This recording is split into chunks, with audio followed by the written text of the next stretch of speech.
السلام علیکم ورحمۃ اللہ وبرکاتہ نحمدہ ونصلی ونسلم علی رسولہ الکریم اما بعد۔ انسان کو مختلف اوقات میں وسوسے آتے ہیں، کبھی نماز میں، کبھی نماز کے سوا جب بھی بندہ تنہائی میں ہوتا ہے، سوچ بچار میں مصروف ہوتا ہے، ایسے میں بندے کو مختلف قسم کے وسوسے آتے ہیں۔ یہ وسوسے کیوں آتے ہیں؟ کیا وسوسوں سے بندہ گناہ گار ہوتا ہے؟ وسوسے کون لاتا ہے اور یہ وسوسے ختم کیسے کیے جائیں؟ ان سے چھٹکارے کا کیا طریقہ ہے؟ رسول اللہ صلی اللہ علیہ وسلم کے پاس کچھ لوگ آئے، صحیح مسلم میں، سنن نبی داؤد میں، مسند احمد میں اور دوسری کتابوں میں ابو ہریرہ رضی اللہ تعالیٰ عنہ سے آ کر کہنے لگے، اللہ کے رسول صلی اللہ علیہ وسلم، ہمیں ایسے وسوسے آتے ہیں کہ ہم آپ کے سامنے بیان نہیں کر سکتے، یعنی اتنے برے وسوسے آتے ہیں، اتنے برے خیالات آتے ہیں، ہم کیا کریں؟ رسول اللہ صلی اللہ علیہ وسلم نے پوچھا کہ اگر واقعی مسئلہ ایسا ہے کہ تمہیں اتنے سخت اور اتنے برے اور بڑے وسوسے آتے ہیں، آپ نے فرمایا ذاک صریح الایمان، یہی تو اصل ایمان ہے۔ اس کا یہ مطلب ہوا کہ وسوسے اس انسان کو آتے ہیں جس بندے کے پاس ایمان کی دولت ہوتی ہے، نیکیوں کا خزانہ ہوتا ہے، جو بندہ ایمان کے لحاظ سے غنی اور امیر ہوتا ہے۔ جو انسان پہلے سے ہی گناہ گار ہے اور شیطان کے ہاتھوں میں کھیلتا ہے، اس کی انگلیوں پہ ناچتا ہے، اس کا وکیل ہے، اس کی تبلیغ اور ترویج کرتا ہے، شیطانی کاموں کی طرف پہلے ہی بلاتا ہے، اس کو شیطان کے وسوسے نہیں آتے، نہ شیطان اس کے اوپر توجہ دیتا ہے۔ کیوں؟ اس لیے کہ ڈاکو اس گھر میں آتے ہیں، چور اس گھر میں آتے ہیں جس گھر میں کچھ موجود ہوتا ہے۔ کبھی کسی جھگی والے پہ، کبھی کسی کنگال، کبھی کسی فقیر کے گھر ڈاکو یا چور نہیں آئے، انہیں معلوم ہوتا ہے کہ اس بیچارے کے پاس ہے ہی کچھ نہیں۔ تو جو شیطان ڈاکہ ڈالتا ہے وہ ایماندار کے گھر پر ڈالتا ہے۔ ایماندار کی نیکیوں کو لوٹنے کے لیے، اس کی آخرت کو برباد کرنے کے لیے شیطان چال چلتا ہے،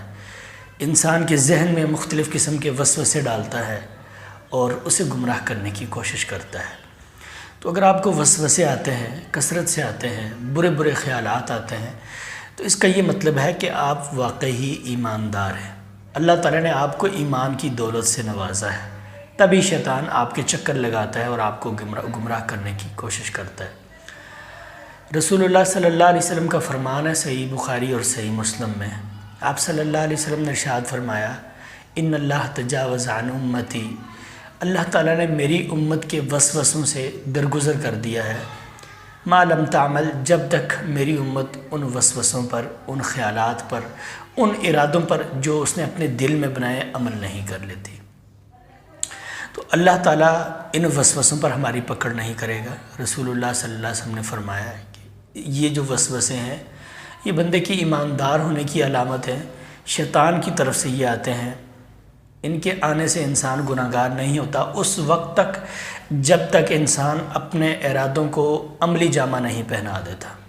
جب تک انسان ان کے اوپر عمل درآمد نہیں کر دیتا، تب تک انسان گناہ گار نہیں ہوتا۔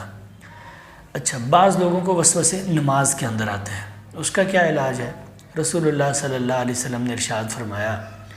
کہ جب کسی کو وسوسہ آئے تو اسے چاہیے کہ وہ اللہ تعالیٰ کی پناہ مانگے اور اس بات کو چھوڑ دے، اس سے اپنا دھیان ہٹا دے، ختم کر دے۔ مثال کے طور پر ایک بندہ نماز کے اندر ہے تو وہ جب قرات کرتا ہے تو اسے مختلف قسم کے وسوسے اور سوچیں اور ارادے اس کے ذہن میں پنپنا شروع ہو جاتے ہیں۔ تو اس کا حل یہ ہے کہ بندہ نماز کے جو دعائیں ہیں، جو تلاوت ہے، جو سورت تلاوت کر رہا ہے انسان، جو سبق پڑھ رہا ہے، اس کے معنی اور مطالب کے اوپر غور کرے، فکر کرے، تدبر کرے، اور جیسے ہی اس کو وسوسہ آئے اسے چاہیے کہ وہ اعوذ باللہ من الشیطان الرجیم پڑھے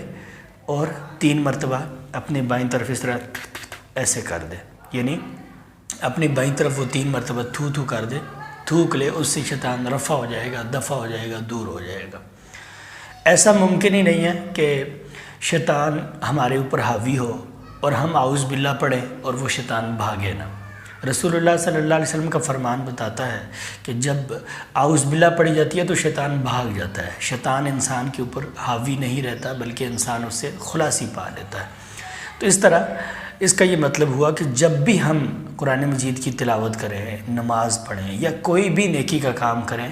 ہمیں جب کبھی شیطان کی طرف سے وسوسہ آئے، ہمارے ذہن میں برے خیالات آئے، تو ہمیں اعوذ باللہ پڑھنی چاہیے۔ اور اس کے ساتھ ساتھ جو انسان صبح اور شام کے اذکار پر پابندی کرتا ہے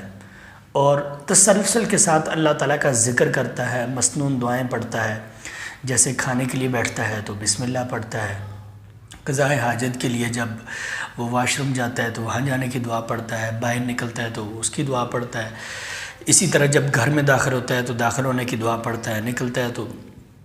خارج ہونے کی دعا پڑھتا ہے۔ اس طرح جب سارے مسنون اذکار کرتا ہے، جو بھی کام وہ کرتا ہے اس کے لیے مسنون دعا پڑھتا ہے، اور ہر نماز کے بعد اذکار کرتا ہے، اور صبح اور شام کثرت کے ساتھ جو بندہ اللہ تعالیٰ کا ذکر کرتا ہے، مسنون دعائیں پڑھتا ہے، شیطان اس کے اوپر بھی حاوی نہیں ہو سکتا۔ شیطان صرف اسی بندے کے اوپر حاوی ہوگا جو بندہ اذکار میں کوتاہی کرے گا، صبح و شام کی مسنون دعائیں نہیں پڑھے گا اور غفلت کرے گا اور گناہ کے کاموں میں مبتلا ہوگا، ایسے بندے کے اوپر شیطان حاوی ہوگا۔ تو اگر ہم ان چیزوں پر غور و فکر کریں، یعنی مسنون اذکار کریں، قرآن مجید کے معنی اور مطالب پر، دعاؤں پر، ان کے معنی اور مفہوم پر اگر ہم غور کریں، غوض کریں، تو یہ ہمارے وسوسے دور ہو جائیں گے،